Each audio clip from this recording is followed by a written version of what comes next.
Baik, kami perlu menginformasikan sebelumnya, mohon untuk selama konferensi ini berlangsung sampai sesi tanya jawab nanti untuk mematikan audionya, tetap menyalakan videonya, diperbolehkan. Mohon audionya dimatikan terlebih dahulu sampai nanti sesi tanya jawab dan boleh dibuka. Baik, Assalamualaikum warahmatullahi wabarakatuh. Selamat siang Bapak Ibu semua, salam sejahtera untuk kita semua, salam sehat, salam Om Swastiastu, Namo Buddhaya, salam kebajikan, salam Nusantara. Puji syukur tentunya ke Tuhan Yang Maha Esa karena pada hari ini kita bisa ada dan berada di ruang kita bersama pada hari ini. Dan yang kami hormati tentu kawan-kawan media yang sudah bergabung bersama kita pada hari ini dan saya melihat sudah pembicara kita juga sudah ada dan bersama kita. Ada Ibu Huria dari Puskapol UI, Bu Listewati dari Kalyana Mitra, Wahida Sueb, ada Ibu Fadli Ramadhani, kuasa hukum pemohon, Herunisa Nur Agusti Purledem, Jerry Sumam Fadli itu Bapak. Pemilih Indonesia, dan Ibu Mike Ferawati, Koalisi Perempuan Indonesia.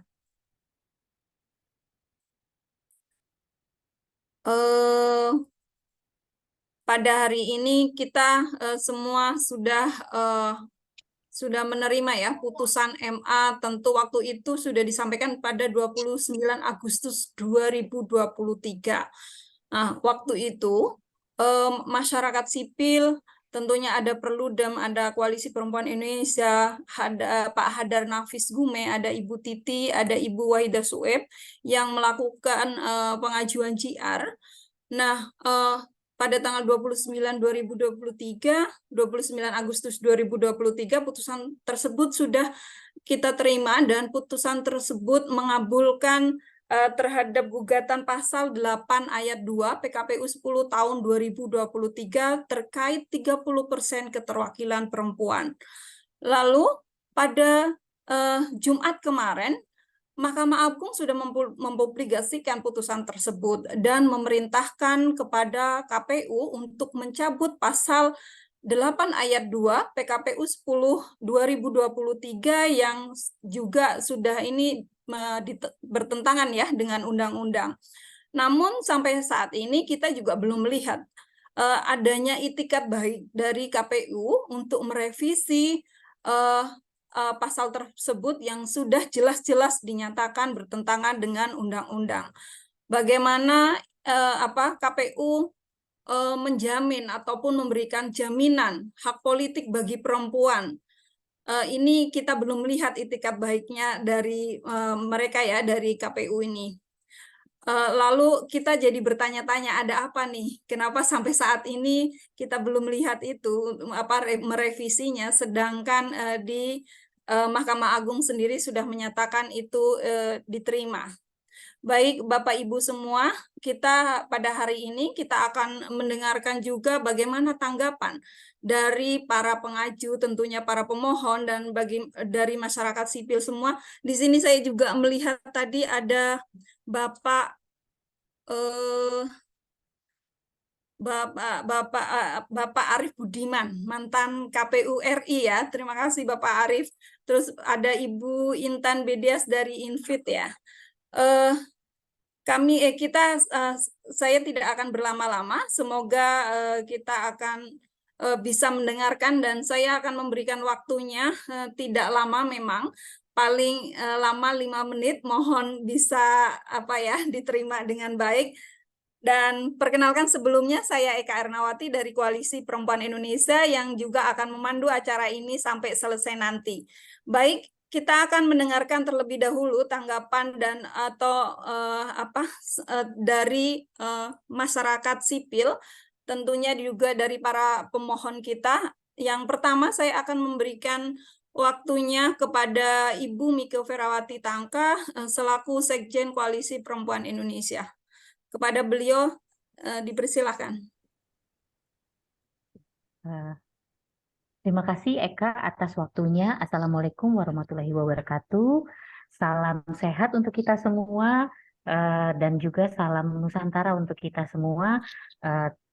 Di siang hari ini seperti tadi pengantar yang sudah disampaikan oleh Mbak Eka Ernawati, bahwa kita bersama-sama tim Judicial Review dari Koalisi Masyarakat Peduli Keterwakilan Perempuan, di antaranya adalah ada Perludem, ada Koalisi Perempuan Indonesia, ada Kalyana Mitra, lalu juga beberapa pemohon secara individu, ada Pak Nafis Hadar Gumai, dan juga ada Ibu Wahida Suaib yang juga menjadi pemohon dari Judicial Review yang tadi juga setelah disampaikan telah menyampaikan hasil dari Judicial Review tersebut bahwa gugatan Judicial Review telah diterima oleh Mahkamah Agung secara keseluruhan, bahwasanya Pasal 8 ayat 2 PKPU nomor 10 tahun 2023 tentang pengaturan desimal ke bawah itu bertentangan dengan undang-undang yang ada dan dan mewajibkan ya Komisi Pemilihan Umum Republik Indonesia segera merevisi kembali untuk menjamin hak atas keterwakilan perempuan dalam keikutsertaan pemilu yang akan berlangsung di tahun 2024. Nah, saya juga mengucapkan terima kasih kepada rekan-rekan media yang telah hadir pada siang hari ini, yang juga selama ini saya tahu sama-sama mendukung bagaimana memperjuangkan prinsip affirmative action yang juga harus menjadi perhatian dalam penyelenggaraan pemilu kita, di mana kita menghadapi peraturan yang justru menghambat ya bagaimana perempuan juga bisa berpartisipasi mempergunakan hak pilihnya ya, hak dipilih atau untuk memilih di dalam pemilu. Dan kita tahu juga bahwa dalam waktu dekat kami mendengar kabar bahwa Komisi Pemilihan Umum Republik Indonesia akan bertemu kembali dengan Komisi 2 DPR RI terkait juga dengan hal-hal proses persiapan penyelenggaraan pemilu. Tetapi di antaranya kami mendengar juga mendapatkan informasi bahwa agenda terkait revisi pasal 8 ayat 2 tidak menjadi prioritas dalam pertemuannya. Ini yang membuat kami semua tim pemohon dari GR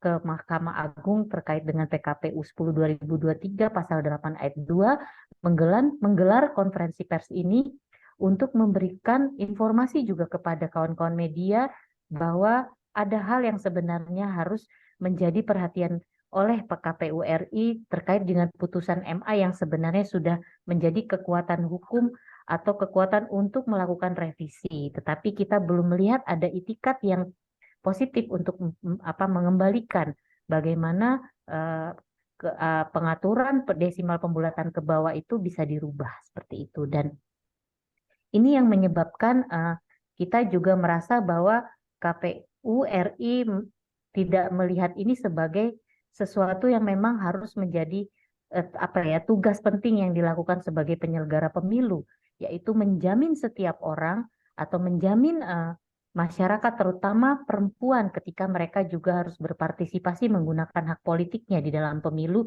2024. Tidak terlihatnya komitmen untuk melakukan revisi ini juga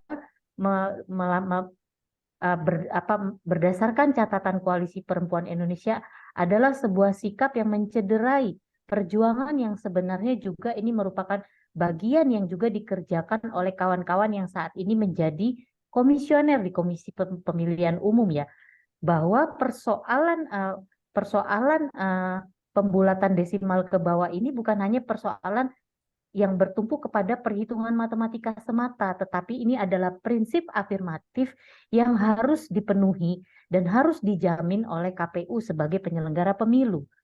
Bukan hanya kembali kepada alasan-alasan bahwa ini perhitungan matematika, tetapi matematika yang seperti apa meskipun itu menggunakan standar internasional, tetapi sebenarnya kami menemukan ini tidak ada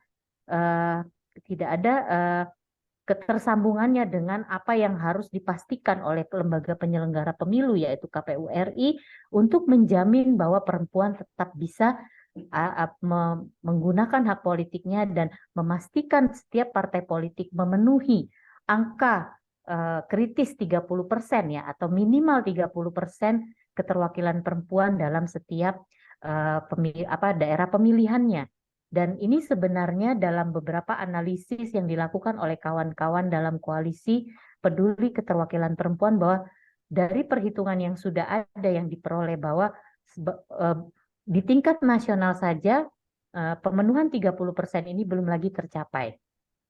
Dan ini tentu saja bisa terlihat, bisa juga dapat terjadi sangat ekstrim, yaitu di tingkatan wilayah atau daerah seperti itu. Bagaimana sebenarnya pemenuhan 30% ini dapat menjadi sebuah kewajiban. Nah, ini semua harus kembali. KPU RI sebagai penyelenggara negara adalah titik di mana ini semua harus dikembalikan. Jadi ini adalah momentum penting yang sebenarnya harus disadari penuh oleh KPU RI untuk segera melakukan revisi. Revisi ini juga jangan dijadikan sebuah alasan bahwa proses atau tahapan pemilu akan terganggu karena kita masih punya waktu, dan mungkin nanti akan ada kawan yang akan menjelaskan secara mendetil. Sebenarnya alasan bahwa ini akan mengganggu proses itu sebenarnya tidak perlu menjadi kekhawatiran, karena ketika kita melihat bagaimana upaya-upaya KPU RI juga melakukan revisi pada PKPU yang lain, itu dapat dilakukan dalam waktu yang singkat dan waktu yang efektif. Tentunya untuk PKPU nomor 10 tahun 2023 pasal 8 khususnya ayat 2, seharusnya ini tidak boleh menjadi alasan untuk sesuatu yang sebenarnya itu juga bisa dilakukan secara cepat, dan juga apalagi setelah memiliki modal dan jaminan putusan MA yang menerima gugatan masyarakat sipil terkait dengan pasal 8 ayat 2. Sehingga saya mengembalikan bagaimana juga KPU sebagai penyelenggara pemilu juga benar-benar menjalankan prinsip independensi, prinsip kemandirian, dan juga bagaimana mandat yang harus dilakukan berdasarkan konstitusi dan undang-undang. Untuk itu konferensi pers ini juga diselenggarakan, dan kita juga akan mendengarkan beberapa pandangan dari kawan-kawan tim judicial review dan juga kawan-kawan lain yang juga menjadi tim ahli, dan juga kawan-kawan yang selama ini aktif mendorong di dalam koalisi peduli keterwakilan perempuan. Terima kasih Eka, saya kembalikan waktu dan mungkin juga dapat dipersilakan kepada narasumber yang lainnya. Selamat siang. Terima kasih Ibu Mika Ferawati Tangka atas tanggapannya. Kalau tadi kita melihat ada pentingnya persoalan pembulatan ke bawah itu bukan hanya hitungan matematis, tapi bagaimana penjaminan keterwakilan perempuan dalam pemilu. Terus bagaimana KPU RI adalah titik dari semua yang dikembalikan terkait keterwakilan perempuan. Begitu tadi yang ditekankan oleh Ibu Mika Ferawati Tangka. Selanjutnya kita akan langsung mendengarkan pandangan dari Puskapol UI, Ibu Huriah. Kepada Ibu Huriah dipersilahkan.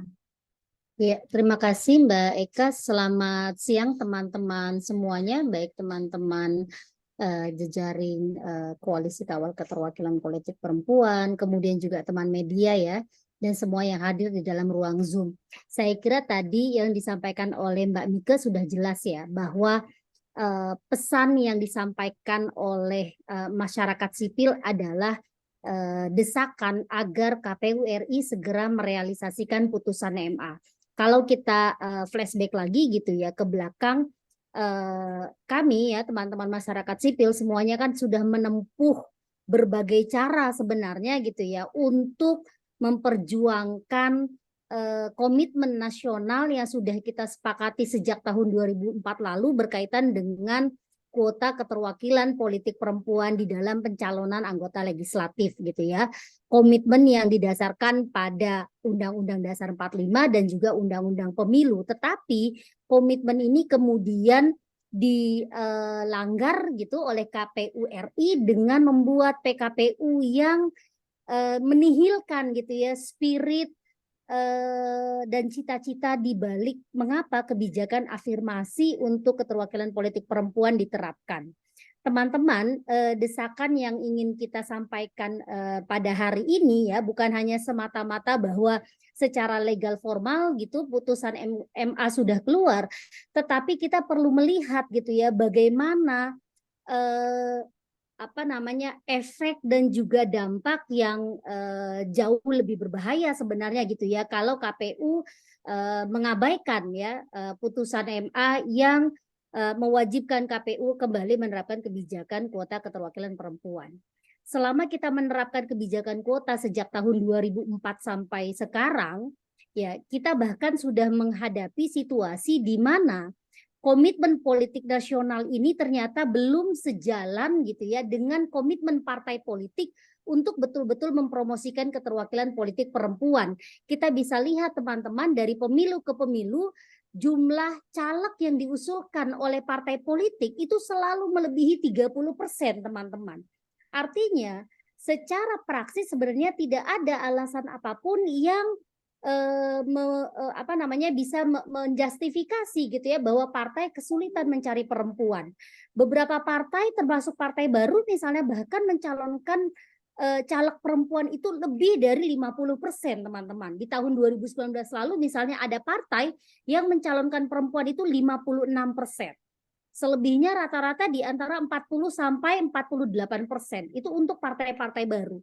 Partai-partai lama juga semuanya telah memenuhi 30%. Paling rendah ya itu hanya 37% gitu ya. Jadi artinya partai selama ini memang tidak kesulitan sebenarnya gitu. Nah, tetapi di sisi lain ada kesenjangan luar biasa karena keterpilihan perempuan masih belum merefleksikan jumlah kandidasi perempuan di daftar pencalonan anggota legislatif. Jadi lagi-lagi problemnya memang kita lihat pada komitmen partai politik. Nah, yang kita baca hari ini ketika KPU gitu ya terkesan malas-malasan gitu ya merespon tuntutan masyarakat sipil bahkan juga merealisasikan putusan MA mengenai kuota keterwakilan politik perempuan ini memperlihatkan adanya ya kecenderungan yang sama gitu ya bahwa political will dari partai politik maupun KPU untuk betul-betul mewujudkan keterwakilan politik perempuan masih dipertanyakan gitu ya. Dan waktunya apalagi sekarang sudah semakin pendek ya teman-teman, sebentar lagi kita akan DCT. Masih ada sekitar 7.000-an gitu ya kursi yang seharusnya kandidasinya itu diisi oleh kandidat perempuan tetapi ini belum direalisasikan oleh partai politik. Strategi buying time ini menurut saya gitu ya ini perlu kita cermati betul gitu ya teman-teman dan kita juga butuh bantuan teman-teman media gitu ya untuk mengingatkan kembali kepada KPU RI, kepada Komisi 2 DPR RI dan juga partai politik untuk mematuhi bukan keinginan masyarakat sipil tetapi mematuhi komitmen nasional untuk mendukung dan mempromosikan keterwakilan politik perempuan di dalam pemilu baik itu di pencalonan legislatif dan juga sebenarnya di dalam lembaga penyelenggara pemilu. Ini semangat yang ingin kita dorong bersama agar demokrasi kita ya terus terjaga.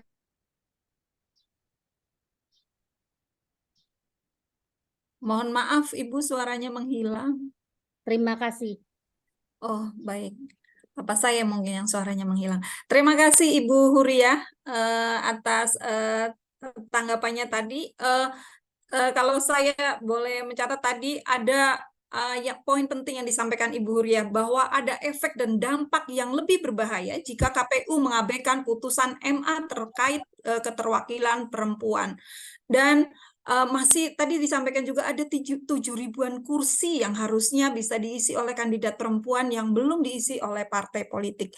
Baik, terima kasih Ibu Huriah. Selanjutnya kita akan mendengar pandangan selanjutnya dari Kalyana Mitra selaku pemohon JR di PKPU 10 tahun 2023 ini, Ibu Listiowati. Kepada Ibu Listiowati dipersilahkan.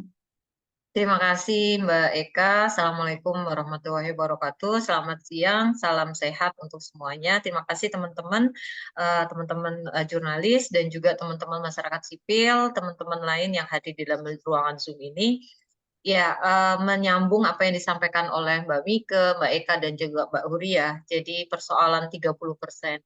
Saya hanya ingin kemudian mengajak kita semua mengingat bahwa negara mempunyai komitmen secara legal, secara konstitusi, dan juga secara kebijakannya mempunyai komitmen tegas untuk memenuhi hak setiap warga negara tanpa kecuali. Salah satu yang kemudian menjadi komitmen negara tertuang misalkan kita bisa melihat di dalam Undang-Undang Nomor 7 Tahun 1984, yaitu menghapuskan segala bentuk diskriminasi terhadap perempuan termasuk di dalam hak politik. Kita juga punya negara juga punya komitmen terhadap SDGs. Kita tahu bahwa SDGs adalah tidak akan meninggalkan satu orang pun di belakang. Artinya komitmen negara jelas sekali untuk memberikan peluang, memberikan kesempatan yang sama, siapapun setiap warga negara atas dasar apapun dia, atas latar belakang apapun dia punya hak yang sama untuk kemudian berpartisipasi di dalam politik. Kuota 30% itu merupakan salah satu langkah yang kemudian diambil oleh negara pada tahun 2004 yang tadi sudah disampaikan Mbak Huria. Itu sebuah langkah yang ingin sebetulnya menciptakan bagaimana memastikan kuota 30% memastikan kesempatan yang sama, membangun lingkungan yang setara, dan juga kebijakan untuk pemenuhan hak-hak perempuan di dalam politik. Kita tahu sampai detik ini pun, sampai tahun 2023, kuota 30% itu belum pernah kita capai. Paling tinggi kita baru mencapai 22%, itu pun karena ada situasi kondisi yang kemudian membuat perempuan ditambah kuotanya, bukan karena proses-proses yang memang secara formal proses pemilu itu dilakukan. Artinya apa? Bahwa tidak mudah untuk memastikan 30% itu tercapai. Tetapi ketika kita mendengar bahwa PKPU lahir nomor 10 khususnya di pasal 8, justru yang kemudian meminimalkan kembali kuota 30% menjadi lebih rendah dan tidak mungkin dicapai, itu bagi kami gitu ya, itu sebuah kemunduran justru.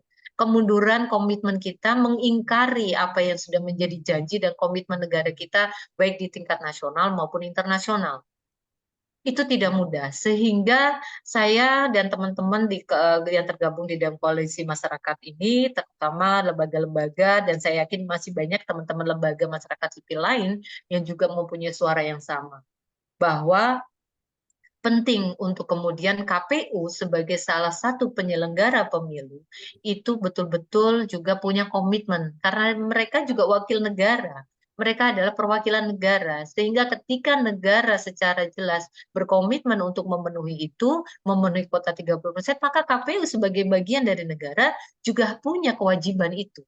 Maka tidak ada sebetulnya alasan atas dasar apapun untuk KPU menolak atau tidak melakukan kewajibannya memenuhi apa yang menjadi sudah keputusan dari Mahkamah Agung. Nah, teman-teman sekalian, keputusan dari Mahkamah Agung ini adalah keputusan yang sudah final dan penting untuk kemudian menjadi perhatian kita bersama. Hari ini siang ini kemudian kita mencoba membangun pemahaman yang sama dan mendorong dan mendesak untuk KPU segera menjalankan apa yang sudah diputuskan oleh Mahkamah Agung. Teman-teman, kita semua tentu saja berharap kita punya proses pemilu yang adil, kita punya proses pemilu yang setara, kita punya proses pemilu yang kemudian menciptakan kehidupan yang lebih setara dan adil bagi siapapun tanpa kecuali. Saya kira itu aja dari saya, dan sekali lagi teman-teman, kami mengajak semuanya dan sangat mendorong kepada KPU untuk betul-betul menjalankan mandatnya. Sebagai wakil negara, apapun yang menjadi komitmen negara juga menjadi komitmen dari KPU. Terima kasih, selamat siang, Assalamualaikum warahmatullahi wabarakatuh. Terima kasih Ibu Listiawati. Waalaikumsalam warahmatullahi wabarakatuh. Ribut di luar. Tadi ada poin yang disampaikan betapa ini adalah akan menjadi kemunduran komitmen negara baik di nasional maupun internasional jika tidak juga dijalankan oleh KPU terkait keputusan Mahkamah Agung yang sudah jelas-jelas final. Dan ada harapan besar bahwa pemilu kali ini akan menjadi pemilu yang adil dan setara. Baik, kita akan mendengarkan pandangan dari pemohon berikutnya, ada Ibu Wahidah Sueb. Kepada Ibu Wahidah Sueb, kami persilahkan.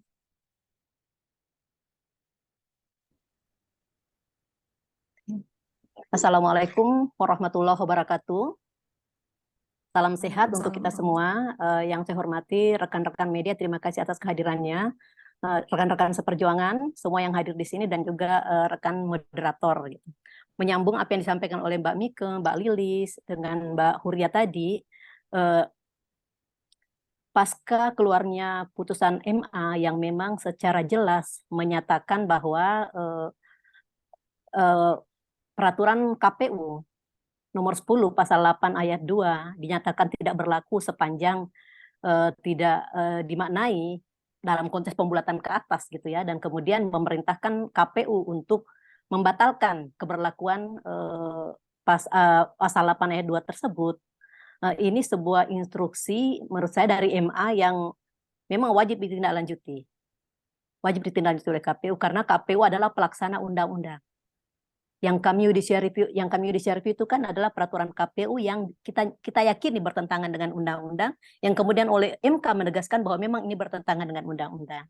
Jadi tidak ada jalan lain bagi KPU kecuali merevisi peraturan KPU yang bertentangan dengan undang-undang. Nah, persoalannya saat ini adalah, saya melihat ya, yang saya sempat membaca di berbagai pemberitaan, di antara KPU sendiri nampaknya belum satu kata dalam hal ini merespon putusan MA tersebut. Misalnya kalau kita melihat dari Pak Idham Khalid, beliau mengatakan bahwa kami menunggu putusan MA yang lengkap dan kami akan konsultasikan ke DPR. Ada bahasa akan konsultasi.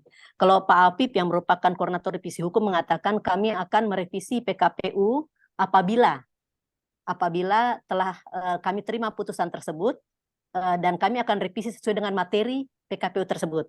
Tidak ada kata-kata konsultasi. Nah, kemudian di situ juga dijelaskan bahwa kemungkinan konsekuensinya akan ada perubahan daftar calon gitu ya, konsekuensi dari pemberlakuan putusan MA tersebut. Nah, sementara Pak Ketua sendiri, Pak Hasyim Asyari, menyatakan bahwa tidak ada perubahan DCS itu, tidak akan ada perubahan terkait dengan DCS terkait keterwakilan perempuan karena semua partai telah memenuhi rata-rata 30%, bahkan lebih gitu ya. Nah, ini belum satu kata gitu ya, tapi satu hal yang penting kita koreksi di sini, yang penting dikoreksi bahwa pertama, klaim KPU di mana-mana di berbagai forum mengatakan bahwa telah memenuhi 30%, rata-rata bahkan 37% ya secara nasional, itu klaim yang tidak tepat. Karena kan aturan undang-undang saya rasa sudah berulang-ulang kita mengatakan bahwa ya tetap 30% per dapil, tidak bisa dengan nilai rata-rata nasional. Dan faktanya memang untuk tingkat pusat saja, DPR saja, misalnya kalau saya mau mencatat dari hasil rekapan dari teman-teman JPPR misalnya, 2 partai terbesar saja misalnya di DPR untuk perolehan suara tingkat 1 itu, perolehan suara di DPR pusat, PDIP masih ada 24 dapil yang tidak memenuhi keterwakilan 30%. Gerindra yang merupakan nomor urut kedua nih, perolehan kursinya dan suaranya itu 23 dapil belum terpenuhi. Gitu. Jadi klaim terpenuhi itu tidak tepat gitu karena belum per dapil, baru klaim tingkat nasional. Nah, itu penting kita koreksi karena itu berulang-ulang dan bisa menyesatkan publik. Itu. Nah, yang kedua menurut saya kalimat bahwa statement bahwa harus konsultasi ke DPR bagi saya itu tidak merupakan sebuah kemutlakan. Perubahan PKPU tidak mesti konsultasi ke DPR. Karena apa? Ini kan putusan MA. Itu kan konsultasi ke DPR kan dalam konteks penyusunan, kan sudah selesai menyusunnya. Setelah menyusun terjadi kesalahan, kami judicial review. Judicial review diterima oleh MK, mengabulkan dan membatalkan keberlakuan pasal. Maka untuk menindaklanjuti putusan MK tidak perlu lagi konsultasi publik ke DPR menurut saya. Dan juga kalau toh terjadi konsultasi dan ternyata DPR berbeda pandangan, maka konsultasi tersebut tidak mengikat. Ayo KPU, ini kesempatan Anda untuk kembali ke ke marwah Anda sebagai penyelenggara pemilu. Jika pada kesempatan pertama, konsultasi pertama dulu sebelum kami JR, Anda kemudian lebih tunduk kepada partai politik DPR daripada undang-undang, ini kesempatan Anda untuk menunjukkan bahwa kami tunduk pada undang-undang. Nah, ini penting ditegaskan menurut saya ya. Nah, terus yang ketiga, saya sepakat tadi dengan semua pembicara, tidak semata angka, tapi kemudian kita penting melihat dalam konteks Indonesia demokrasi di Indonesia, keterwakilan perempuan dalam konteks demokrasi di Indonesia dan demokrasi secara global gitu ya. Di Sustainable Development Goals di situ ada tujuan kelima, mencapai kesetaraan gender dan memberdayakan semua perempuan. Nah, target globalnya 5.5, menjamin partisipasi penuh dan efektif perempuan serta peluang setara dalam kepemimpinan di seluruh tingkatan pengambilan keputusan dalam kehidupan politik, ekonomi, dan publik.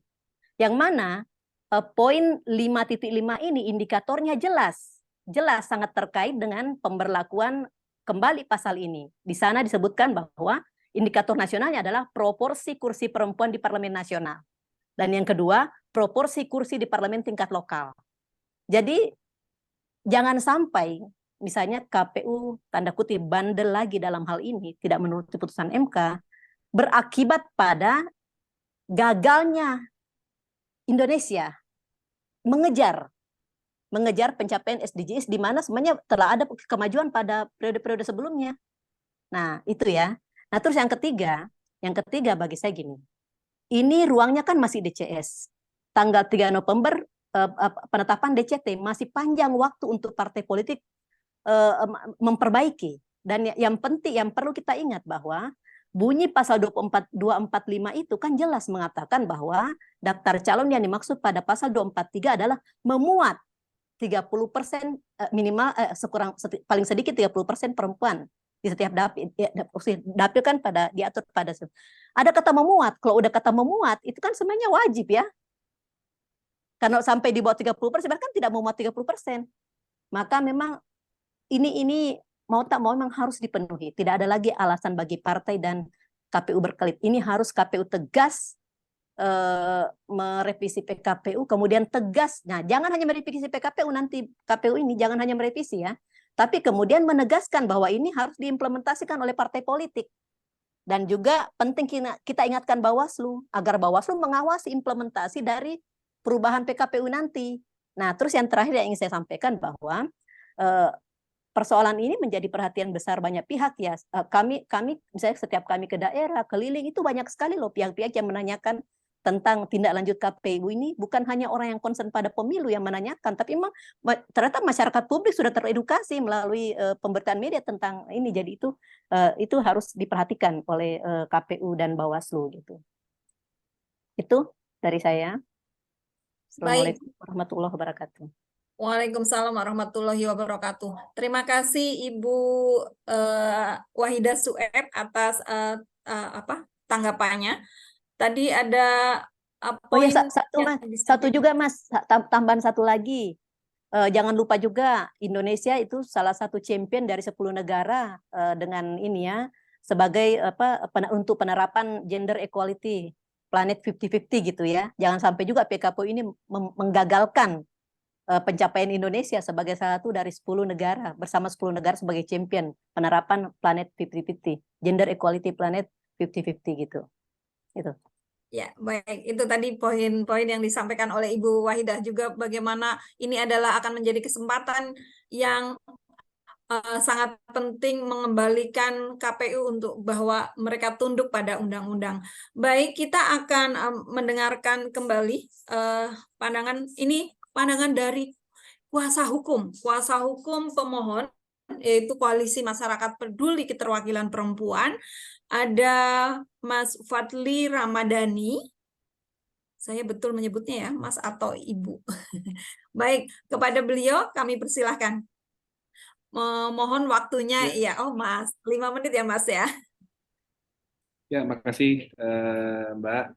Saya mungkin singkat saja ya. Pertama sekali, KPU sebagai institusi yang kemudian diperintahkan oleh Mahkamah Agung untuk melakukan perbaikan terhadap peraturan KPU tentang pencalonan anggota legislatif DPR dan DPRD ini harus punya itikat baik untuk segera melakukan revisi ini. Jadi satu prinsip terpenting dari melaksanakan putusan pengadilan itu, apalagi putusan pengadilan untuk uji materi terhadap peraturan perundang-undangan, itu harus dilaksanakan atas dasar itikat baik. Gitu. Jadi tidak boleh menghindar, mencari-cari alasan untuk kemudian tidak melaksanakan putusan itu. Apalagi ini kan putusan sudah dikeluarkan 2 minggu yang lalu ya. Nah, misalnya sebetulnya kalau kita lihat di dalam amar putusan itu sudah jelas perintahnya adalah merevisi peraturan KPU tentang pencalonan pasal 8 ayat 2 itu sesuai dengan apa yang diminta oleh para pemohon ke Mahkamah Agung. Pada intinya adalah kalau kemudian pembagian jumlah calon anggota legislatif itu menghasilkan bilangan desimal, itu dibulatkan ke atas, sehingga keterwakilan perempuan 30% itu betul-betul bisa terpenuhi sesuai dengan Undang-Undang Pemilu. Jadi itu saja yang harus direvisi oleh KPU. Nah, karena saat ini sudah ada daftar calon sementara, ya tinggal kemudian dibuat mekanisme peralihannya dalam revisi peraturan KPU bagi partai politik yang tiap-tiap dapil, baik itu di DPR, DPRD provinsi dan kabupaten kota yang sudah memenuhi 30% perempuan, maka ya sudah cukup itu berarti. Nah, tapi bagi partai politik yang belum memenuhi jumlah 30% perempuan untuk setiap daerah pemilihan, maka dia harus melakukan perubahan susunan daftar calon anggota legislatif. Nah, itu masih sangat mungkin untuk dilakukan. Bahwa ada partai politik nanti yang akan merasa, oh ini kan sudah ada DCS, sehingga sulit untuk diubah. Saya kira itu konsekuensi logis yang harus dilaksanakan oleh partai politik sebagai peserta pemilu. Dan kalau kita lihat dalam peraturan perundang-undangan, khususnya di Undang-Undang Pemilu, kalau itu tidak terpenuhi, ya, konsekuensinya partai politik itu akan dicoret di daerah pemilihan itu. Nah, ini yang harus ditegaskan oleh KPU. Menurut saya ini ujian kemandirian KPU untuk kesekian kalinya, ya. Karena kalau ini tidak dilaksanakan, ini akan menenggelamkan institusi penyelenggara pemilu kepada titik paling rendah sebagai lembaga yang tidak lagi mandiri dan tidak lagi profesional. Apalagi alasannya tidak mau mengubah, tidak diizinkan oleh DPR atau tidak disetujui oleh DPR. Nah, itu aneh sekali itu. Yang paling bertanggung jawab dan yang paling punya otoritas terhadap peraturan KPU itu adalah KPU. Bahwa akan ada konsultasi sebagai bahan masukan dari DPR dan dari Presiden, ya itu sah-sah saja. Tapi keputusan akhir ada di KPU, dan KPU wajib untuk tunduk pada peraturan perundang-undangan, pada putusan pengadilan, dan yang terakhir soal putusan Mahkamah Agung yang memerintahkan merevisi peraturan KPU ini. Saya kira itu, Mbak. Ini kalau KPU tidak merevisi ini, saya kira akan jatuh dua kali, ya. Sudahlah kemarin gagal memahami dan membuat keliru pengaturan 30% itu, dan sekarang sudah diluruskan oleh Mahkamah Agung. Dan yang kedua, jangan sampai juga dibuat tidak mau mematuhi putusan Mahkamah Agung. Itu menenggelamkan diri kepada lubang yang sama dua kali itu menurut saya.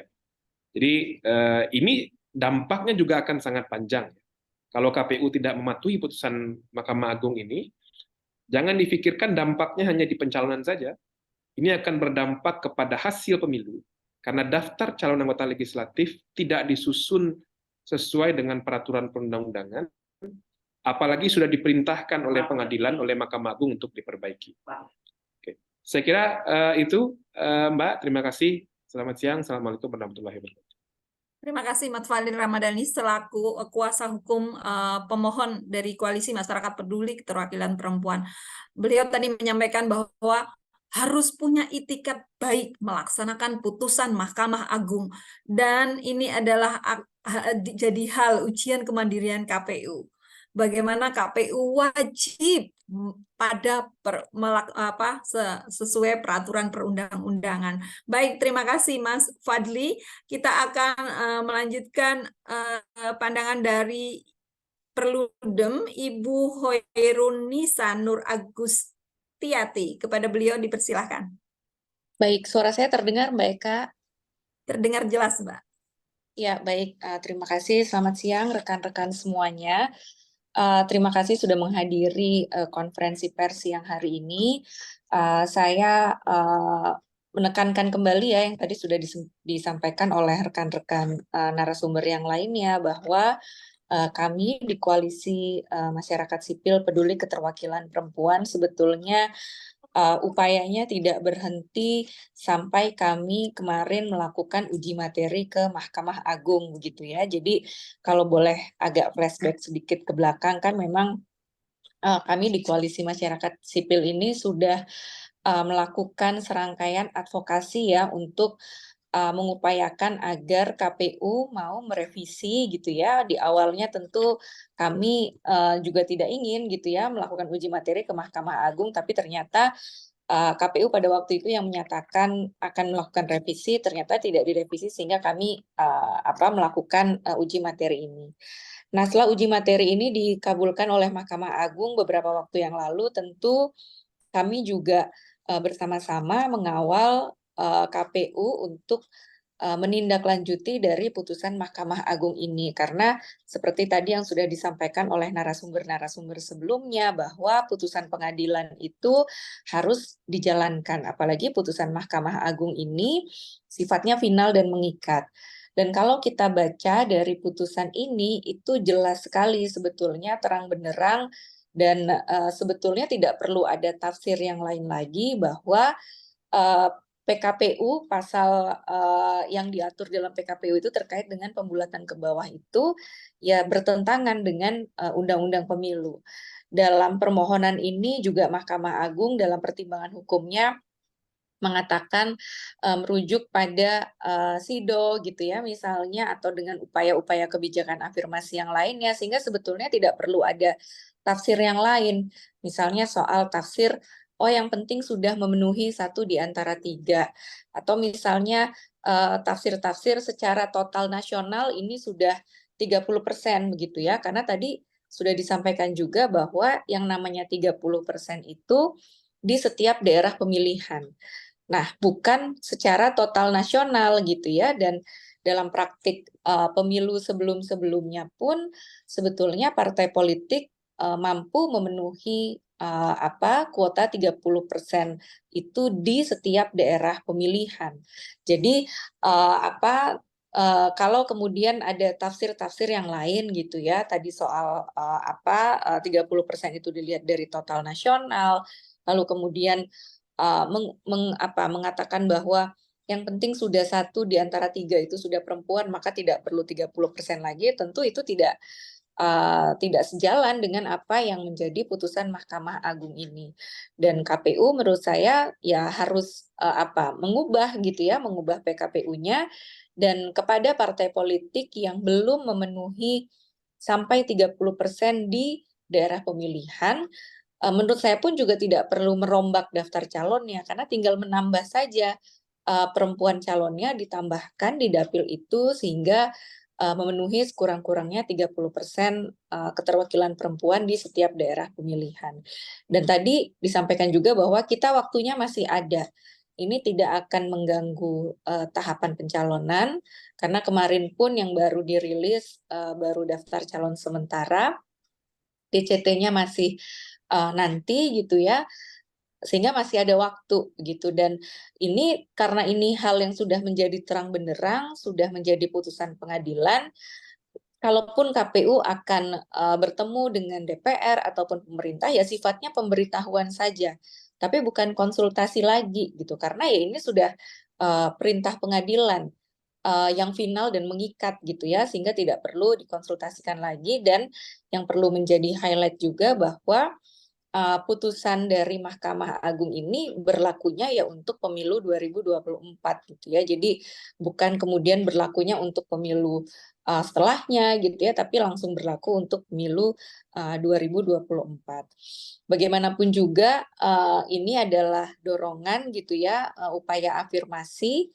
Ya namanya afirmasi ya memang seperti ini gitu ya jalannya. Jadi kalau kemudian beberapa waktu yang lalu dikatakan bahwa partai politiknya dinilai kekurangan calon perempuan, lalu kemudian ini berdasarkan rumus matematika internasional, saya rasa itu argumentasi-argumentasi yang bisa dengan mudah ya kita jawab, apalagi sudah ada putusan Mahkamah Agung yang keluar beberapa waktu yang lalu. Nah, saya berhenti di sini, Mbak Eka. Terima kasih banyak. Assalamualaikum warahmatullahi wabarakatuh. Waalaikumsalam warahmatullahi wabarakatuh. Terima kasih Mbak Hoirunisa. Beliau menegaskan bahwa 30% keterwakilan perempuan ini harus terpenuhi di setiap daerah pemilihan. Lalu putusan Mahkamah Agung ini adalah untuk pemilu 2024, bukan untuk yang pemilu selanjutnya, bukan untuk dilaksanakan di selanjutnya, tapi harus dilaksanakan pada saat ini juga. Baik, kita akan kembali mendengarkan pandangan dari Bapak Jerry Sumampao selaku Komite Pemilih Indonesia atau TEPI. Kepada beliau dipersilakan. Ya, terima kasih Mbak Eka. Assalamualaikum warahmatullahi wabarakatuh. Salam sejahtera buat kita semua. Ya, menambahkan apa yang tadi sudah dikemukakan oleh teman-teman. Yang pertama, saya kira putusan MK ini memperlihatkan bahwa memang ada kesalahan ya, atau ada kekeliruan dari tafsir yang dibuat oleh KPU terhadap pasal yang terkait dengan 30% perempuan ya. Dan sebetulnya sudah banyak yang mengingatkan ya, yang agak aneh itu kok KPU-nya nggak paham. Ya, jadi saya melihat memang ini ada semacam kesengajaan dari KPU untuk membuat norma, membuat tafsir terhadap norma yang sudah pasti. Dan untung aja ada teman-teman yang mengajukan dan kemudian MA itu membenarkan atau menganulir ya, mengembalikan tafsir terhadap norma itu kepada apa yang semestinya. Nah, dari sini aja sebetulnya kan KPU udah keliru ya. Dan saya nggak tahu ya apakah KPU mau terus terus dalam kekeliruan ini atau tidak. Ini ujian juga. Saya kira kalau KPU enggan, ini sudah 2 minggu ya. Kalau KPU enggan melakukan tindak lanjut terhadap putusan MK, mengubah PKPU-nya itu, ini memang memperlihatkan KPU memang enggan untuk mengikuti norma itu sebagaimana yang diatur dalam undang-undang.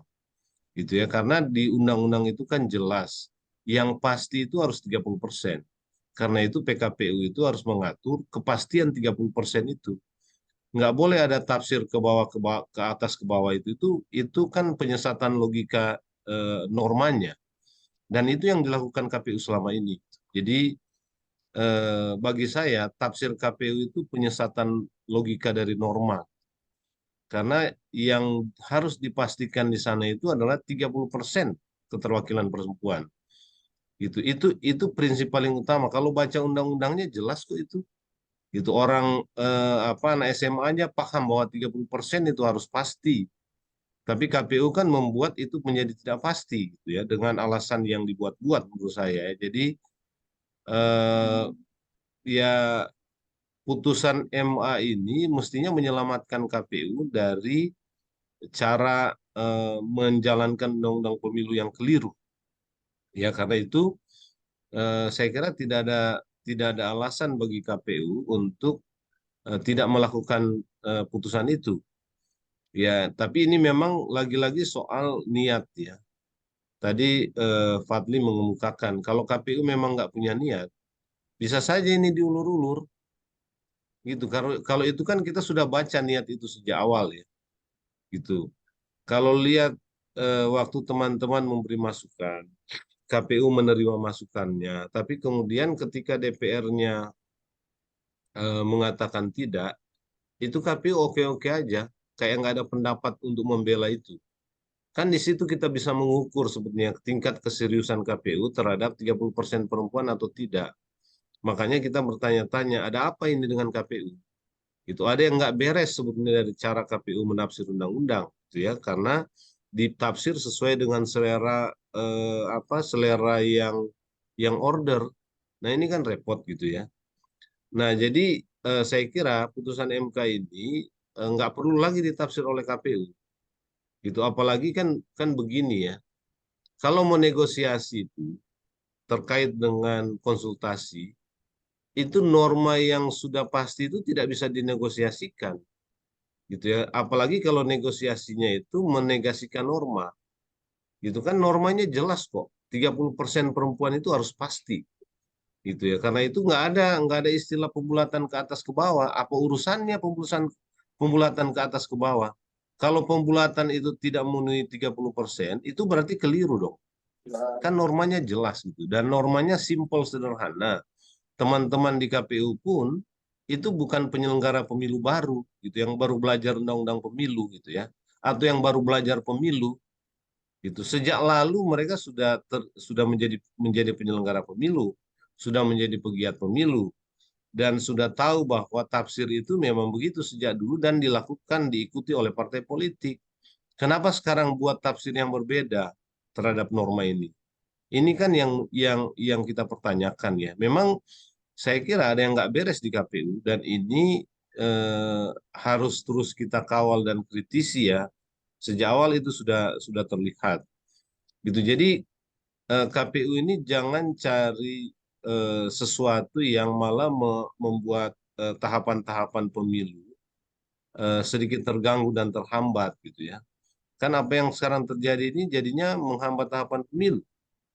Gitu ya. Mestinya kan tugas KPU paling utama itu adalah memperlancar tahapan pemilu. Karena itu jangan buat hal-hal yang enggak gitu. Ini malah tidak kan gitu ya. Mereka yang justru memicu kontroversi yang membuat tahapan pemilu menjadi sedikit terganggu. Gitu, di mana-mana dia minta partisipasi untuk memperlancar tahapan pemilu, tapi dianya sendiri tidak dalam niat dan komitmen untuk memperlancar tahapan pemilu. Nah, ini yang saya lihat dari fenomena PKPU ini ya, yang menegasikan keterwakilan pasti keterwakilan 30% perempuan. Nah, jadi MA menegaskan bahwa KPU keliru. Itu yang paling penting ya. Dan karena itu dia harus kembali kepada norma yang semestinya. Jadi tidak ada alasan bagi KPU lagi untuk membuat alasan ya. Dan kita butuh ya, saya kira kita butuh secepatnya ini ditindaklanjuti, karena tahapan sekarang adalah tahapan daftar calon sementara, masih ada waktu ya sebelum ditetapkan menjadi daftar calon tetap ya. Formulanya kan gampang ya. Kalau memang di situ kekurangan perempuan, di satu dapil tertentu ya, kekurangan perempuan itu bisa ditambah ya. Itu kan bisa ditambah atau calon laki-lakinya dikurangi gitu, sehingga dia bisa fix mendapatkan 30% perempuan. Kalau susah nambah perempuan gitu ya, ya kurangnya aja laki-laki. Kan rumusnya bisa begitu gitu.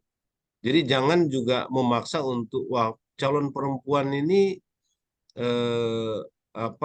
terbatas gitu. Kita nggak punya lagi gitu ya, karena yang mau jadi caleg dari perempuan itu sedikit. Kan seringkali alasan seperti itu dikemukakan oleh partai politik, dan herannya alasan seperti ini diterima aja oleh KPU. Mestinya kan ini urusan partai politik. Ngapain ini jadi urusan KPU? Ini yang agak mengherankan ya. KPU ini bukan ngurusin tahapan lancar, tapi bagaimana malah ngurusin peserta pemilu gitu. Yang masukan-masukannya yang sebetulnya tidak sesuai dengan undang-undang. Jadi formulanya begitu menurut saya. Bisa perempuannya ditambah, tapi bisa juga laki-lakinya dikurangi, supaya angka 30% perempuan pasti itu bisa tercapai.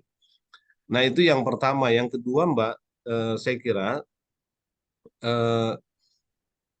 kita juga minta Bawaslu mengawal ini. Gitu ya. Bawaslu harus memastikan bahwa KPU ini melaksanakan undang-undang sesuai dengan aturan yang ada, sesuai dengan norma yang ada.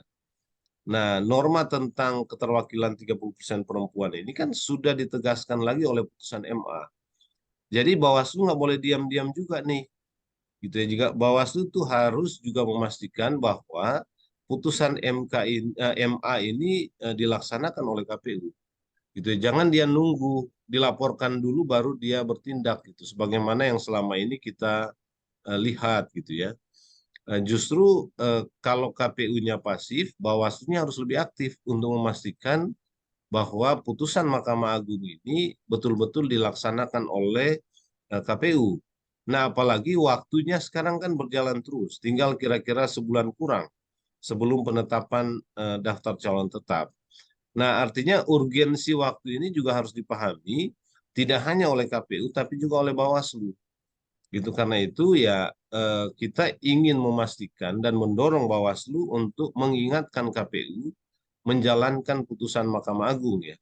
Jangan lagi Bawaslu beralasan putusan Mahkamah Agung dia belum terima, ini makin lucu lagi gitu ya.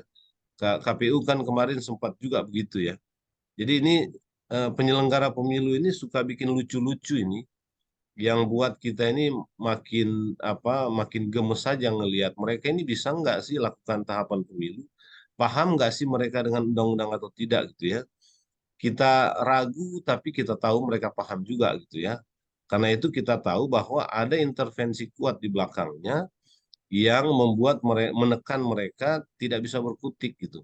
Nah, kalau nggak bisa berkutik sebagai penyelenggara pemilu, tidak bisa mandiri, menjamin asas sebagai penyelenggara pemilu yang mandiri dalam pembuatan regulasi atau dalam implementasi tahapan, ya sebaiknya mundur aja, ngapain lama-lama di situ.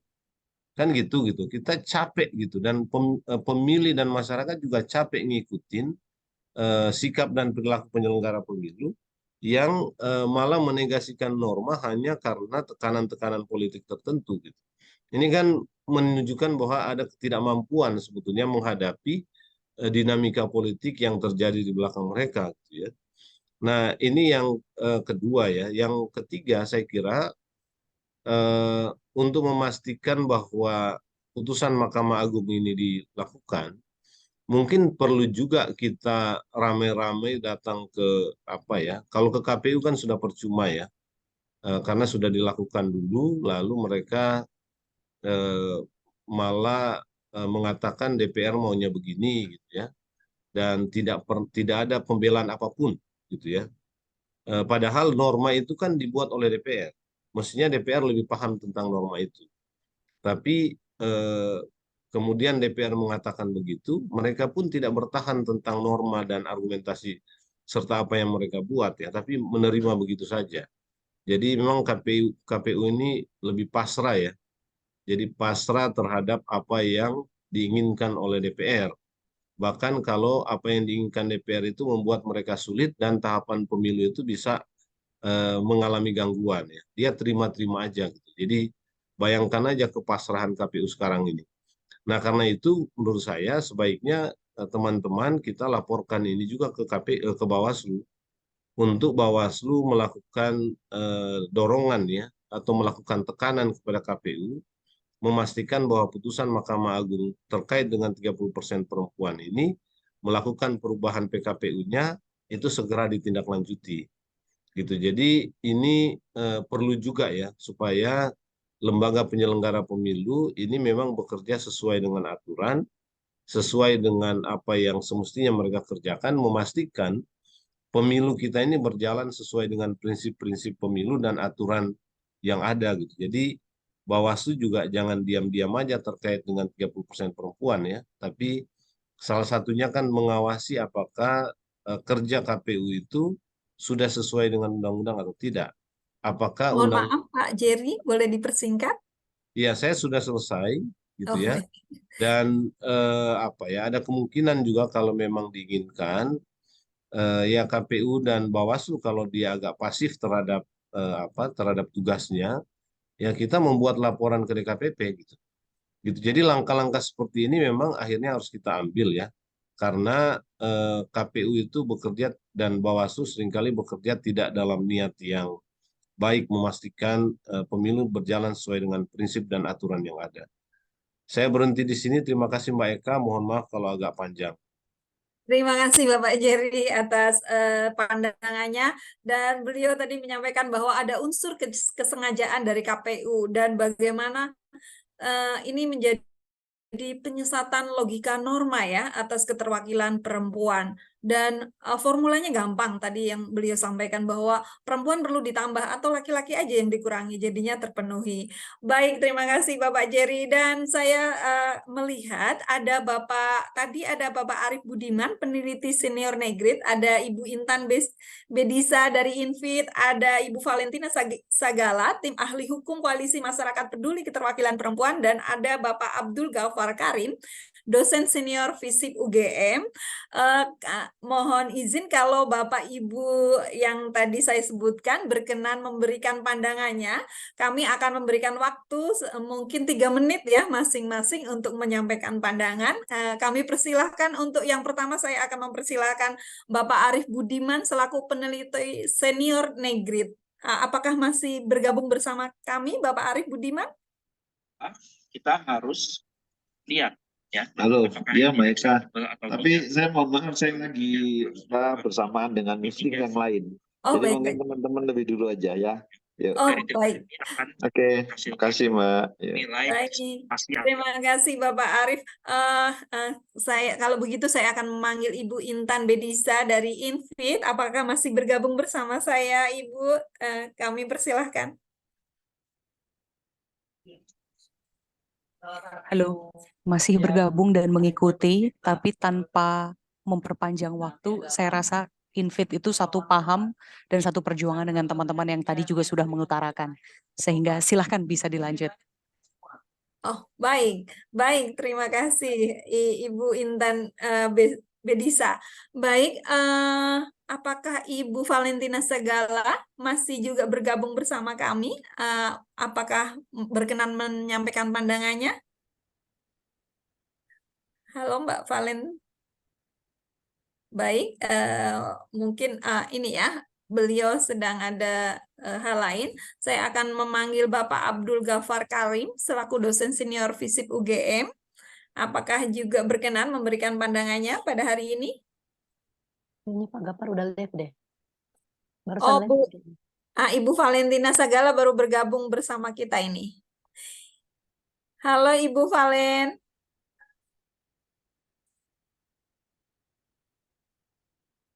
Baik, kayaknya juga belum bisa ya, belum bisa apa? Baik, Ibu Valentina Sagala, apakah bergabung bersama kami? Oh, belum ada lagi, kayaknya terpental karena dari tadi kayaknya keluar masuk. Oh, ada. Ya, ada. Nah, Baik, alhamdulillah. Mbak Valen, alhamdulillah. Terima kasih Ibu Valen. Kami memberikan waktu untuk Ibu Valen memberikan pandangan terkait konferensi kita pada hari ini. Waktunya kami persilakan Ibu Valen. Terima kasih. Baik, terima kasih teman-teman sekalian, terutama teman-teman wartawan. Jadi sebagaimana tadi sudah disampaikan oleh teman-teman, uji material yang dilakukan oleh masyarakat peduli keterwakilan perempuan sudah sampai pada putusan, dan putusan MA ini memang bersifat final mengikat. Jadi tidak ada satupun alasan secara hukum yang membenarkan KPU untuk menafikan atau tidak mempedulikan putusan MA ini.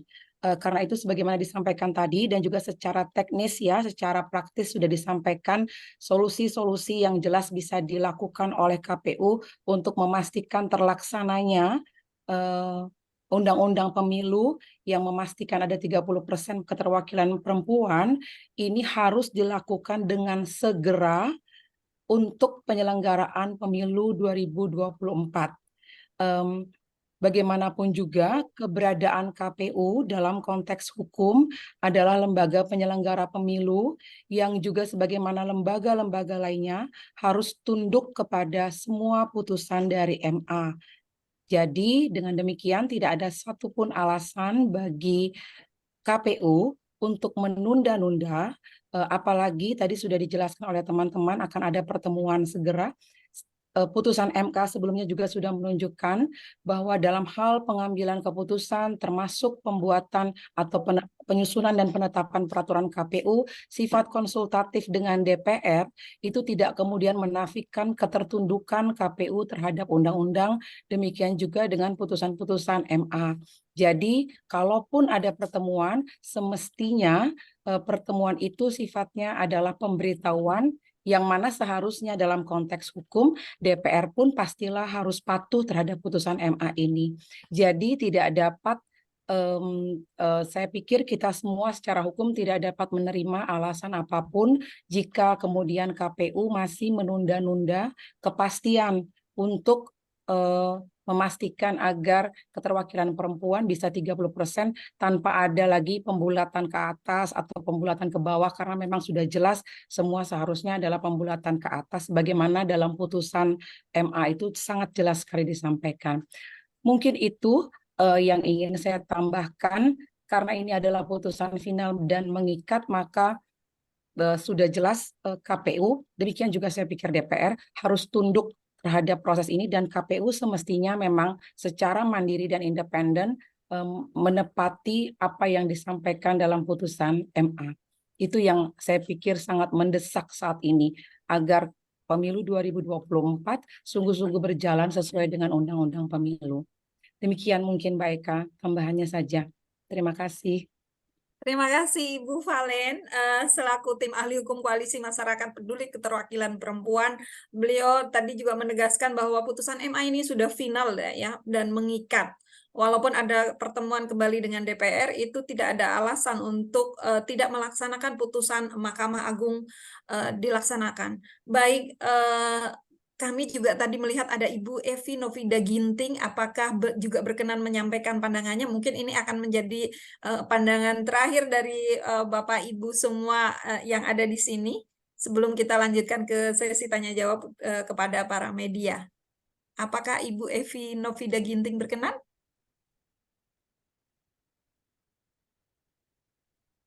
Baik. Pak Evi. Oke. Baik, kayaknya mungkin belum ya, belum bergabung bersama kami kembali. Baik, demikian tadi konfres ataupun pandangan-pandangan yang sudah disampaikan baik oleh para pemohon JR PKPU 10 pasal 8 ayat 2 tahun 2023 terkait keterwakilan perempuan.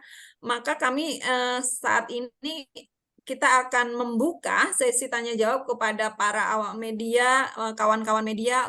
Apabila ada pertanyaan yang ingin disampaikan secara langsung di sini, silahkan. Kami persilahkan. Tadi orang masih pakai baju. Bu Evi. Halo Ibu Evi. Ya, lomba.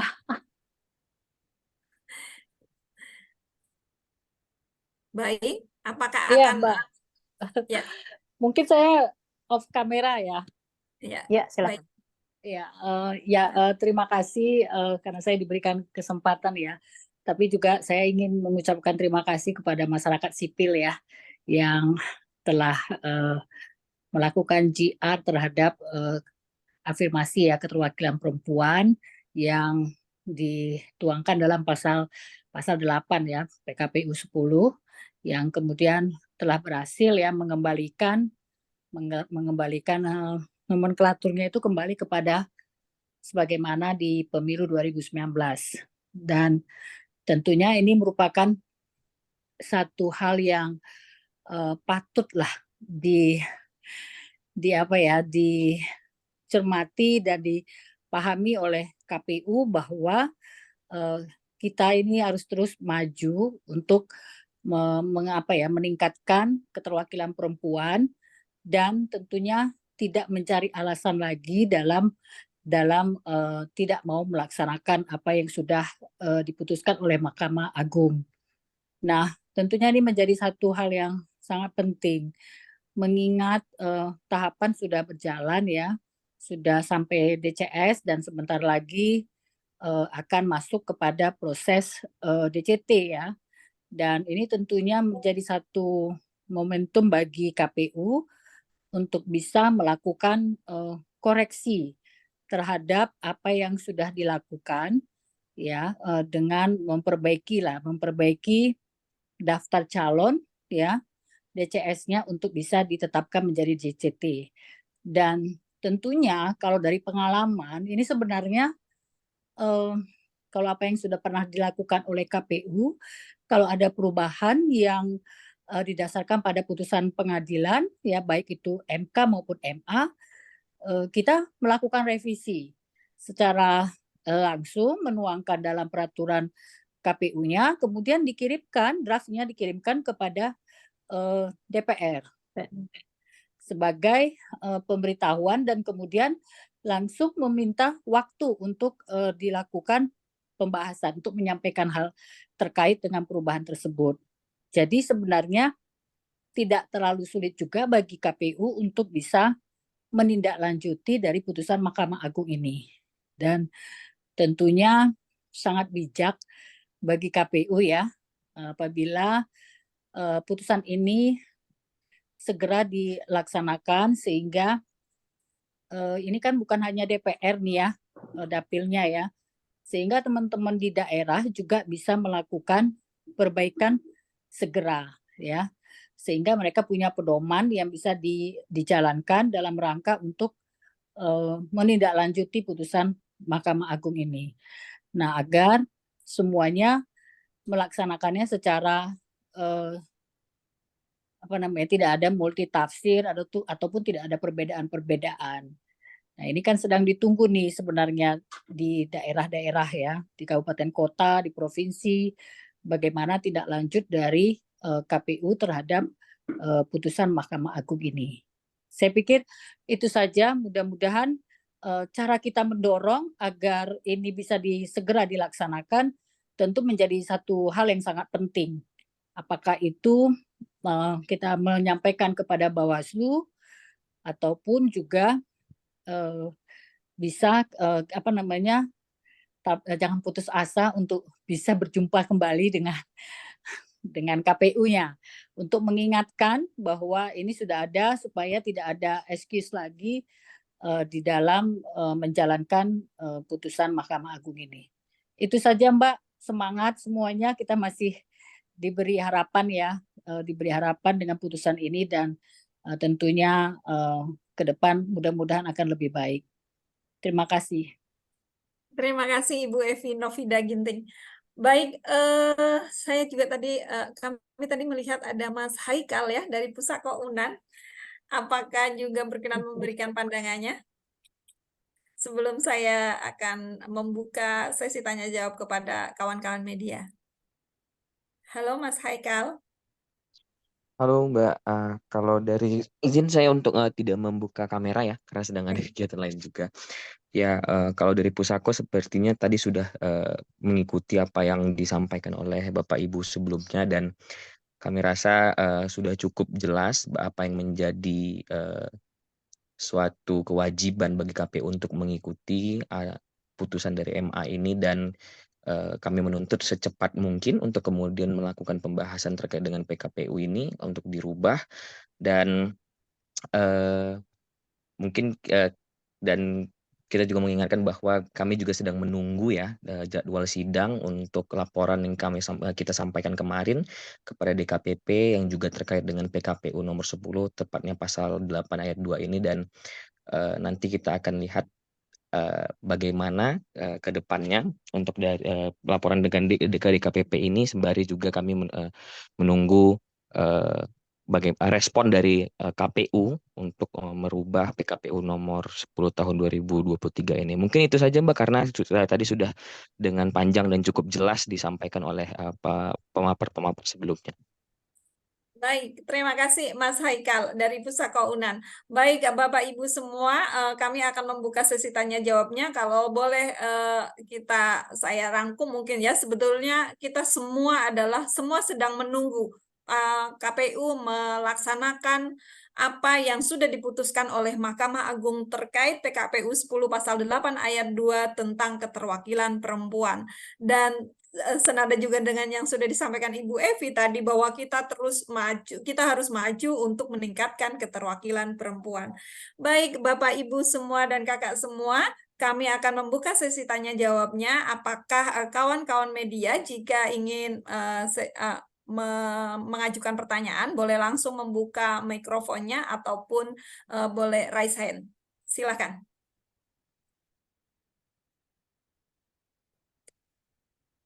Halo? Atau mungkin kami juga mempersilahkan juga kawan-kawan media apabila mau bertanya atau wawancara langsung terhadap para pembicara tadi tersebut juga dipersilahkan, atau di sini langsung bertanya juga dipersilahkan. Halo?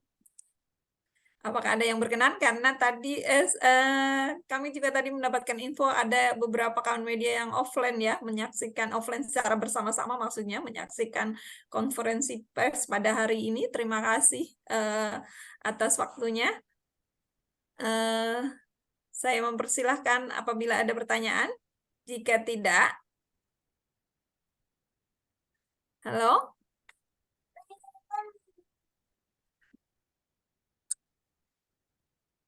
Baik, mungkin kawan-kawan media ini sedang hening karena tadi sedang ini ya, sedang juga berpikir wah ini putusan MA sudah ada, tapi KPU sudah 2 minggu juga belum ada niat baik gitu kan, itikat baik untuk juga segera merevisi ya.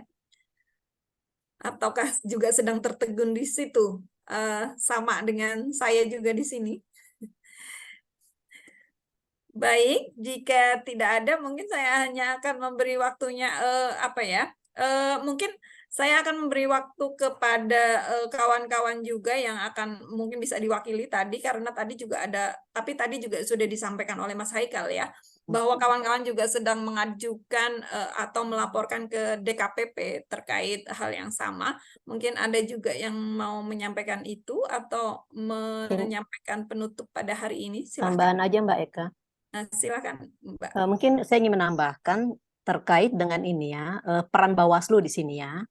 Kalau kita lihat di media sudah ada himbauan lisan ya, secara lisan ya oleh Bawaslu agar KPU segera menindaklanjuti putusan MK. Tapi dengan melihat pengalaman sebelumnya, tanda kutip agak bandel ya mengikuti undang-undang dan sekarang putusan MA, mungkin penting diformalkan sikap Bawaslu itu berupa surat tertulis, menegaskan agar KPU segera mengingatkan bahwa KPU segera menindaklanjuti merealisasikan putusan MA.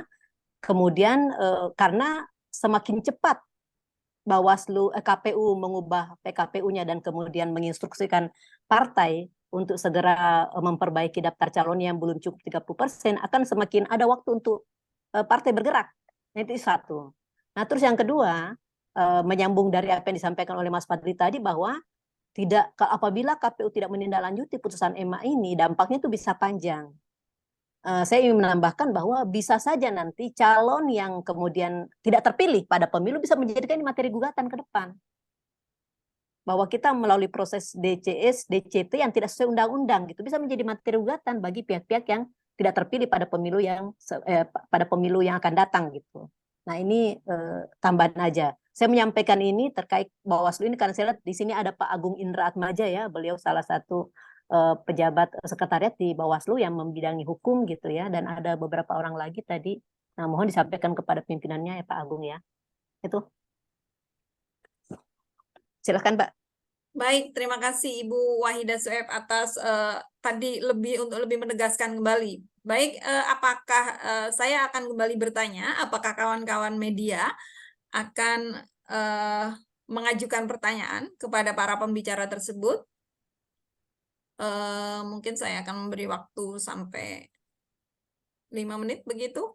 Kalau tidak ada, mungkin saya juga akan menutup sesi hari ini. Dan kita semua tadi, saya rasa dari para pembicara tersebut tadi semua sepakat adalah semua juga sedang menanti KPU melaksanakan putusan Mahkamah Agung. Dan kita semua juga menanti bahwa pemilu kali ini menjadi pemilu yang adil dan setara, yang keterwakilan perempuan yang juga tidak lagi semacam digantung ya karena dihitung ke bawah, dihitung secara matematis. Baik, Bapak Ibu semua, saya rasa kalau tidak ada pertanyaan, saya akan kembali bertanya lagi. Kalau tidak ada pertanyaan, kami akan menutup sesi konpres pada hari ini menanggapi tentang putusan Mahkamah Agung yang sudah keluar 2 minggu yang lalu ya. Sudah keluar, tapi sampai saat ini KPU belum juga ada itikat baik untuk segera merubah atau merevisi pasal 10 Undang-Undang PKPU pasal 10 ayat 8 pasal 8 ayat 2. Ya Allah. Baik. Bapak Ibu semua, terima kasih atas kehadirannya kawan-kawan media, dan terima kasih juga kami sampaikan kepada para pembicara yang sudah berkenan menyampaikan pandangan, dan ada juga harapannya kepada KPU RI untuk saat ini. Dan saya rasa kita mencukupkan konferensi kita pada hari ini. Terima kasih, dan Bapak Ibu kawan-kawan media boleh langsung bertanya nanti, berkontak langsung dengan para pembicara kita jika ada pertanyaan lebih lanjut. Baik Bapak Ibu semua, saya rasa konferensi kita pada hari ini cukup, dan kita akan menutup konferensi kita pada hari ini. Terima kasih dan sampai bertemu kembali. Wassalamualaikum warahmatullahi wabarakatuh. Waalaikumsalam warahmatullahi wabarakatuh. Terima kasih untuk semua Bapak Ibu narasumber dan juga kawan media. Terima kasih. Terima kasih teman-teman Terima kasih semuanya. Terima Salam kasih. demokrasi. Salam demokrasi. Terima kasih. Pamit ya. Pamit ya. Terima kasih. Monggo. Terima kasih Bu Bang Valen, Jerry Pak ya, Arif, Mbak Bu Yo, Maida. Valen dan makasih, semuanya. Oke, mari semuanya. Terima kasih teman-teman media. Ya, terima kasih.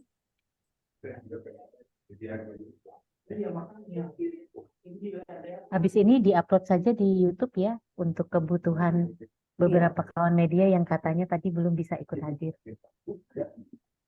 Terima kasih Eka dan semuanya. Ya, semuanya. Terima Saya izin kasih. N ya. Ya, baik.